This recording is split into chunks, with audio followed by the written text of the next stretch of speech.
பாட்டன் பாரதி சீமானுக்கு பாரதி பாட்டன் ஆயிட்டாருன்னாப்ல எல்லாரும் கேள்வி பண்ணா. தமிழை சனியன்னு சொன்னவன் எனக்கு தந்தையா இருக்கும் போது தமிழை இனிமை என்று பாடியன் பாரதி பாட்டனா இருக்கக்கூடாது கதை முடிஞ்சு.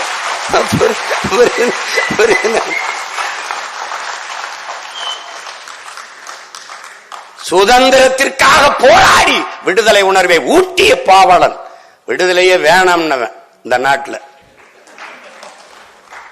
வெள்ளக்காரம்மா நீங்களே ஆளுங்கன்னவங்க எல்லாம் ஒவ்வொன்னு நினைச்சுன்னு வச்சுக்கோ கொலவரி வந்துடும். அது நம்ம கூட்டம் பொது மேடை அல்லாதனால கொஞ்சம் அரங்கத்துக்குள்ள நானும் அடங்கி பேசிட்டு போயிட்டு எனக்கு ஒண்ணு இல்ல, இந்த அமைப்புக்கு பிரச்சனை வந்துடக்கூடாது. வரும்போது நான் கேட்டேன் என் தம்பிட்ட வழக்கறிஞர் சங்கத்தை, டேய் இலக்கிய விழாதானடா, எதுக்குடா இவ்வளவு காவல்துறை தெரியலையண்ணா? நான் தெரியலையே. டே எதுக்குடா? அப்ப நான் சும்மா பல்லாயிரக்கணக்கில் நாங்க கூடும்போதோட யாரும் வரமாட்டாங்க. பாரதி அது சீமா பேசுறான்னு கூட்டிட்டாங்க. அது கூப்பிடும் போதே ஒரு 40 நிமிஷத்துல எங்க